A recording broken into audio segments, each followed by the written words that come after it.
अब हम शुरू करते हैं आगे। हमने लास्ट लेक्चर में सिस्टम ऑफ यूनिट पढ़ा था, उसमें देखा था हमने 3 सिस्टम थे, MKS, CGS और FPS। एक और सिस्टम होता है जो आजकल यूज हो रहा है, SI सिस्टम। SI सिस्टम क्या है? S फॉर सिस्टम और I फॉर इंटरनेशनल, मीन्स वो सिस्टम जो इंटरनेशनल है उसको हम SI सिस्टम कहते हैं। देखिए, system international means SI system.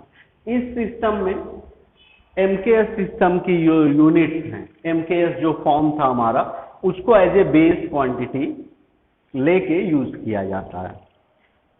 ठीक है, तो अब हम देखेंगे कि टाइप्स ऑफ क्वांटिटीज। क्वांटिटी के कितने टाइप होते हैं? तो मेनली 3 टाइप। कौन कौन से?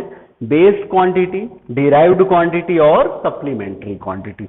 ये जो बेस क्वांटिटी है ये हमारे SI सिस्टम में यूज होती है। ये जो बेस क्वांटिटी है ये हमारे SI सिस्टम में यूज होती है। डिराइव्ड क्वांटिटी क्या होती है? तो ये बेस क्वांटिटी से मिलके बनी होती है, उसको हम डिराइव्ड क्वांटिटी कहते हैं। The quantity which can be formed by using base quantities, उसको हम डिराइव्ड कहते हैं। सप्लीमेंट्री जो क्वांटिटीज हैं उसमें 2 से 3 क्वांटिटीज आती हैं, हमारे यहाँ 2 क्वांटिटीज, जिनको हम सप्लीमेंट्री क्वांटिटीज कहते हैं, उनको हम सीखेंगे। तो हम शुरू कर रहे हैं बेस क्वांटिटी से। तो जानते हैं कि बेस क्वांटिटी क्या होती है। तो बेस क्वांटिटीज में 7 क्वांटिटी, जो 7 क्वांटिटीज हैं, उनको रखा गया है। एक बात समझना है कि हमारे फिजिक्स में बहुत सारी क्वांटिटीज हैं जिनको हम पढ़ते आए हैं, फोर्स, प्रेशर, पावर, दुनियादारी, ये सबको इतनी सब होने के बाद भी सिर्फ 7 क्वांटिटीज ऐसी हैं जिनको हम बेस क्वांटिटी कहते हैं। तो वो हम देखते हैं कि ये बेस क्वांटिटी है क्या, क्योंकि इन्हीं बेस क्वांटिटीज से मिल के बाकी की क्वांटिटीज बनी है। तो देखते हैं, एक हम टेबल के थ्रू इसको समझेंगे। यहाँ पे बेस क्वांटिटी, उसका नाम, यूनिट का नाम और उसका symbol. Base quantity, unit name और सिंबल। ये नेम है किसका? तो यूनिट नेम। ठीक है, तो बेस क्वांटिटी में पहली हमारी बेस क्वांटिटी है मास। अब मास की जो यूनिट है वो होती है किलोग्राम। क्या होती है? किलोग्राम, और इसका सिंबल होता है केजी। दूसरी क्वांटिटी हमारी लेंथ। लेंथ की का यूनिट नेम होता है मीटर। लेंथ को हम कैसे मेजर करते हैं? मीटर में, और उसका सिंबल होता है एम। फिर हमारी तीसरी क्वांटिटी है टाइम। टाइम को कैसे लिखते हैं? उसकी यूनिट को सेकेंड, और उसका सिंबल होता है एस। बहुत आसान। आपको ये 3 मैंने इसीलिए अलग कलर से लिखी हैं, आप देख सकते हैं। ज्यादातर इन्हीं का यूज होता है, MLT।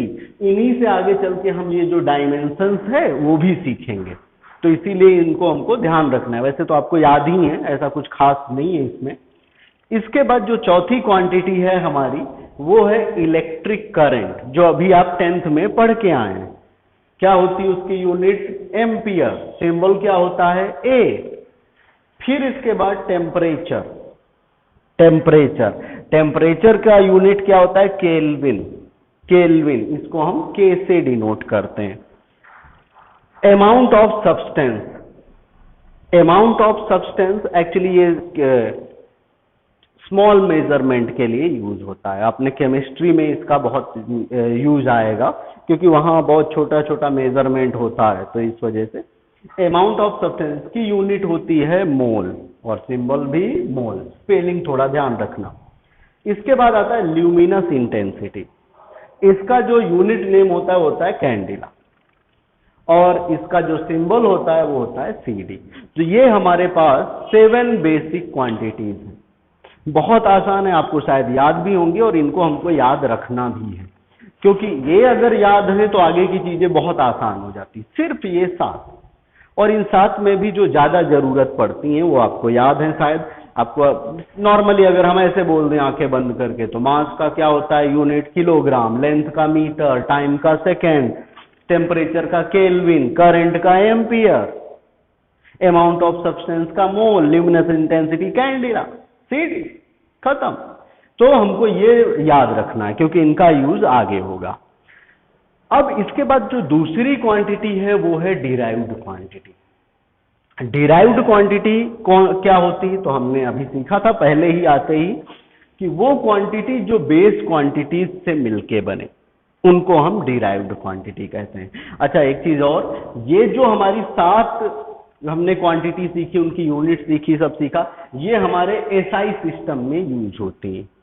ये हमारे एसआई सिस्टम में यूज होती है और इन्हीं से हम डिराइव्ड क्वांटिटी बनाते हैं। तो बहुत जरूरी है। तो डिराइव्ड क्वांटिटी क्या होती है देखते हैं। It is defined in terms of base quantities, यानी वो क्वांटिटी जो बेस क्वांटिटी से मिलके बनी हो वो डिराइव्ड क्वांटिटी है। कैसे देखते हैं। हम एग्जांपल ले रहे हैं, हमारे पास मान लिया वेलोसिटी या स्पीड, दोनों अलग होते हैं थोड़ा थोड़ा, बट अभी के लिए आप सेम समझो, सेकेंड चैप्टर में अभी सेम समझ के चलो। मान लिया वेलोसिटी, तो इसका फॉर्मूला क्या होता है? v equal to D by T. v है वेलोसिटी, d है डिस्टेंस और t है टाइम। अब हम देखते हैं कि इसकी यूनिट कैसे बनेगी। अब पहले तो ये समझ लो ये डिराइव्ड कैसे हुआ। वेलोसिटी किससे मिलके बनी? लेंथ और टाइम से। लेंथ क्या है? Base quantity. टाइम क्या है? Base quantity. तो ये दोनों बेस क्वांटिटी मिलके जो नई क्वांटिटी बनी वो derived quantity. I hope you understand. अब देखो, d क्या है? हमारी डिस्टेंस। डिस्टेंस मतलब क्या? लेंथ और क्या? और लेंथ की यूनिट क्या होती है? मीटर। तो देखो यहां पे लिख दिया मीटर। टाइम की यूनिट क्या होती है? नीचे डिवाइड में है तो डिवाइड का साइन लगाया, सेकेंड। तो वेलोसिटी की यूनिट क्या आ गई? मीटर पर सेकेंड। सो सिंपल, कुछ रटना नहीं। और देखते हैं एक्सीलरेशन। तो एक्सीलरेशन क्या होता है? a equal to V by T. Formula acceleration equal to velocity by time. ये भी डिराइव्ड क्वांटिटी है, दोनों अलग अलग क्वांटिटीज से मिलके बनी है। अब देखो वेलोसिटी की यूनिट क्या होती है? मीटर पर सेकेंड, और उसमें से एक और सेकेंड से हमने क्या किया? डिवाइड किया, तो मीटर पर सेकेंड स्क्वायर। कुछ रटना नहीं, सिंपल। और हम एक आधे एग्जांपल देखते हैं।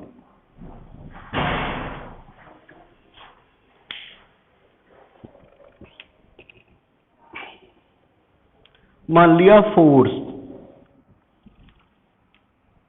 चलो, फोर्स का सिंबल क्या होता है? F। फोर्स को हम F से डिनोट करते हैं। फॉर्मूला होता है ma। F equal to ma। F आपको ध्यान से बनाना है, कैपिटल F लिख सकते हैं आराम से। F equal to ma। F है फोर्स, m है मास और a है एक्सीलरेशन। अब अगर इसकी यूनिट बनाना हो तो कैसे बनाएंगे देखते हैं। मास की यूनिट क्या होती है? kg लिख दो, kg। a की यूनिट क्या होती है? तो a की यूनिट हमने अभी अभी लिखी, उसके आगे लिख दो, मल्टीप्लाई में है ना तो आगे लिख दो, मीटर पर second square. This is the unit of force. इसी को हम फोर्स की यूनिट कहते हैं। इसकी एक और यूनिट होती है इसी में, Newton. n Newton, MKS system बोलो या SI सिस्टम बोलो उसमें। और डाइन, CGS सिस्टम में इसकी यूनिट होती है डाइन, है ना, वो हम देखेंगे आगे। तो बन गई यूनिट फोर्स की, बहुत सिंपल। चलो और एक आधी यूनिट सीखते हैं। मान लिया हमको वर्क की यूनिट निकालनी, चलो देखते हैं। वर्क का फॉर्मूला क्या होता है? W equal to FD। W equal to FD। W क्या है? वर्क। F क्या है? फोर्स। और D क्या है? Distance. Actually displacement, but displacement भी क्या होती है? डिस्टेंस। अब फोर्स की यूनिट क्या होती है देखते हैं। लिखो भाई, ऊपर ही अभी लिखी हमने, kg मीटर पर सेकेंड स्क्वायर। साथ में डिस्टेंस की एक और यूनिट लिखनी, तो यहां क्या आ जाएगा? मीटर। क्या आ जाएगा? मीटर। एक और, तो 2 मीटर है, इसीलिए हम इसको ऐसा भी लिख सकते हैं, मीटर स्क्वायर। तो kg मीटर स्क्वायर पर सेकेंड स्क्वायर। ये आ गई वर्क की यूनिट। इसकी एक और यूनिट लिख सकते हैं हम, क्या लिख सकते हैं, न्यूटन मीटर, क्योंकि फोर्स की यूनिट न्यूटन, साथ में डिस्टेंस की यूनिट मीटर। और भी यूनिट होती है जूल। क्या होती है भाई, जूल, जे से डिनोट करते हैं। तो इसी तरीके से आप अलग अलग क्वांटिटीज की यूनिट अपने आप बना सकते हैं। अब देखो, इनमें से जितनी भी क्वांटिटीज की यूनिट मैंने लिखी, इसमें से मुझे कहीं से कुछ अलग से नहीं लाना पड़ा। मैंने इन्हीं में से यूज करके, इन्हीं यूनिट्स का यूज करके ये सब बनाया है ना। तो ऐसे ही आपको प्रैक्टिस करनी चाहिए। ये देखने के बाद आपको प्रैक्टिस करनी चाहिए, अलग अलग क्वांटिटीज ले लेना चाहिए। फॉर एग्जाम्पल प्रेशर ले लो, फॉर्मूला क्या होता है, P=F/A।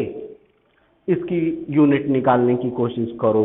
पावर ले लो, पावर का फॉर्मूला क्या होता है, W/T, उसकी यूनिट निकाल लो। इसी तरीके से अलग अलग क्वांटिटीज आपको लिखनी चाहिए और उनकी यूनिट्स को निकालना चाहिए अपने आप। इससे प्रैक्टिस हो जाएगी। कोई भी यूनिट को रटना नहीं हमको, हमने क्या याद कर लिया, ये जो हमें पहले से ही शायद आता है, और उन्हीं का यूज करके हम बना ले रहे हैं। ठीक है, तो दोस्तों मिलते हैं नेक्स्ट लेक्चर में। अब इसकी आप आज प्रैक्टिस जरूर करना। Thank you.